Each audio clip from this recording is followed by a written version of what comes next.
Lahat na. Masama na kami ni Joel Villanueva. Sa social media, everything, lahat. Been there. Kaya pinag-iingatan ko pangalan ko. Front page na kagad kami. 30% commission daw.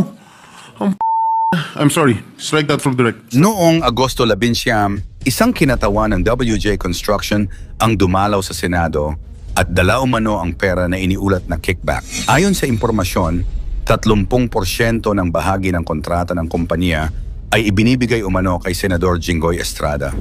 Nakakagulat dahil may CCTV footage na naitala mula sa pagpasok hanggang sa paglabas ng bisita sa Senado kasama ang mga galaw at reaction ng mga senador.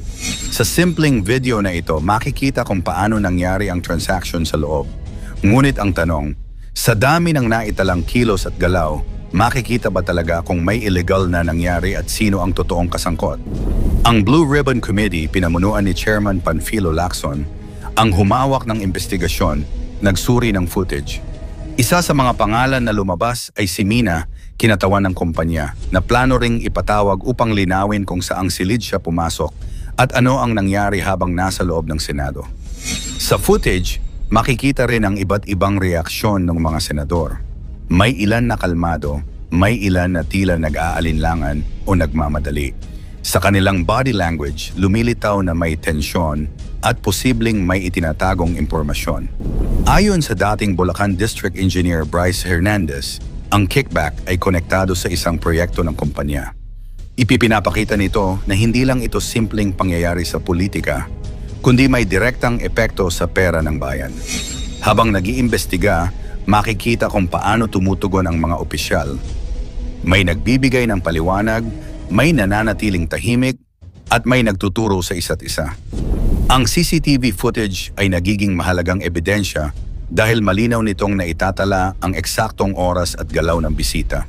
Samantala, lumabas ang issue tungkol kay Beng Ramos na unay itinanggi ni Estrada na staff niya. Ngunit natuklasang may kaparehong pangalan na nagtatrabaho sa Blue Ribbon Committee. Dahil dito sinabi ni Lacson na kailangan ng internal cleansing sa komite. Ayon kay Hernandez, ang proyekto sa Bulacan ay nagkakahalaga ng 355 milyong piso at umano'y konektado kay Estrada. Nang tanungin siya noon, sinabi ni Estrada na marami sa mga lokal na opisyal ang humihingi ng proyekto kaya iniwan niya sa kanila ang desisyon. Hindi rin ito ang unang beses na nasangkot si Estrada.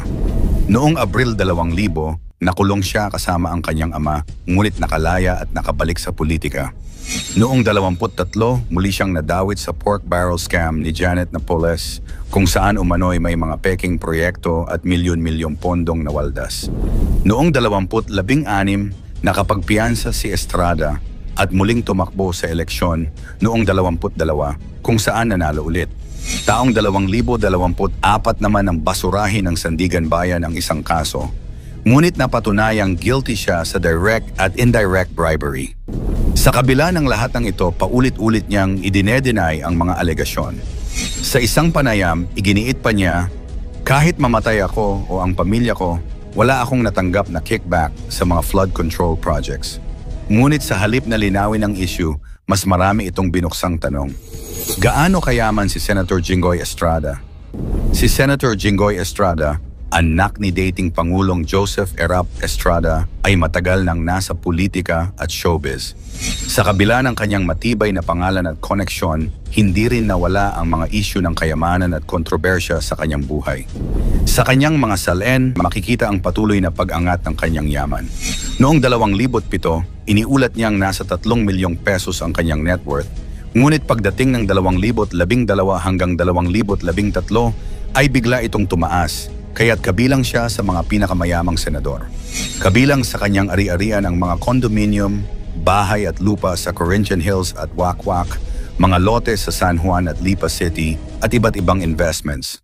Konektado rin siya sa maraming negosyo gaya ng real estate, restaurants, trading at construction. Ngunit kaakibat ng kanyang yaman ang mga isyu ng korupsyon. Noong 2001, nakulong siya sa kasong plunder kasama ang kanyang ama. Noong 2014, isa siya sa mga pangunahing akusado sa PDAF scam at muling kinasuhan ng plunder matapos akusahan ng pagtanggap ng milyon-milyong kickback mula kay Janet Lim Napoles. Ayon pa sa Anti-Money Laundering Council, AMLC, may tinatayang 38.6 na milyong piso na undeclared wealth si Estrada mula 2006 hanggang 2012. Bagamat marami sa mga kasong ito ay na-dismiss at noong 2024 ay tuluyan siyang naabsuelto sa plunder case, nananatili pa rin ang mga tanong tungkol sa kanyang yaman. Nitong Setyembre 2025, muli siyang nadawit sa issue ng Ghost Flood Control Project sa Bulacan na mariin naman niyang itinanggi. Si Jinggoy Estrada ay hindi lamang kilala bilang isang politiko at anak ng dating Pangulo, kundi bilang isa ring personalidad na nababalutan ng yaman at kontrobersya. Isang kwento ng kapangyarihan, impluensya, at paulit-ulit na hamon sa kanyang pangalan. At ngayon niya lang sasabihin na meron siyang renewed faith? Bakit lagi natin sinusunod ko ano gustong kapritsyo ni Bryce Hernandez? Gusto niya malipat sa ano? Ayaw niya rito, nilipat niyo sa custodial. Nung nilipat natin sa Pasay, gusto niya naman ngayon malipat dito. Ano ba talaga?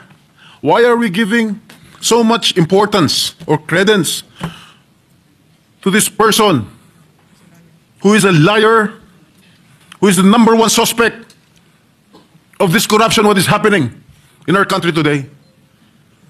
Bakit? Bakit? Meron ba nagproproteksyon sa House of Representatives?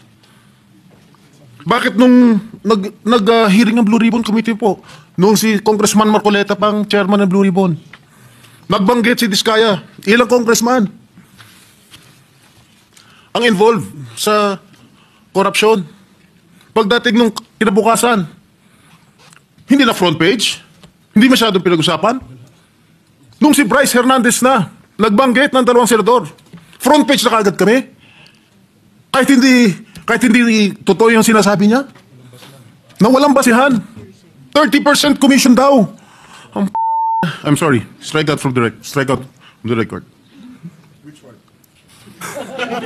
I'm sorry. The phrase is How can- stricken off the record.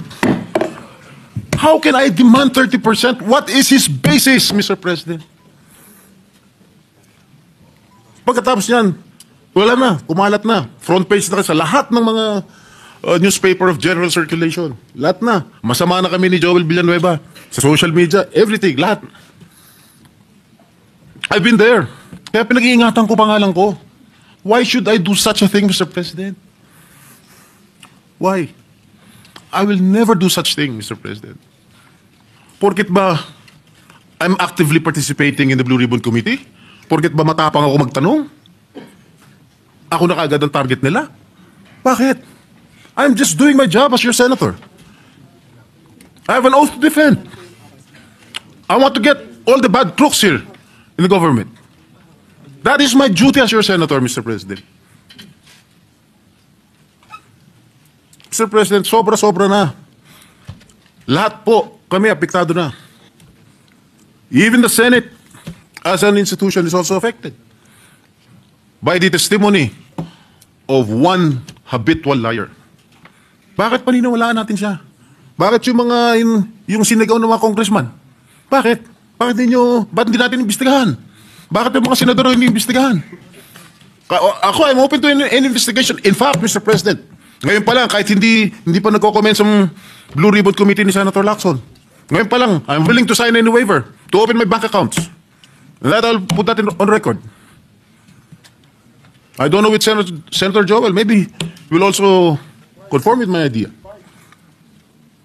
So, Mr. President, wag naman ganun. Bakit panay senador lang ang gusto nilang ipako sa krus? Bakit yung mga ibang mga politiko? Dahil, porket masikat kami? Hindi naman yata tama yun. Pare-pareho lang tayo nasa gobyerno. Pare-pareho lang tayo naninilbihan dito.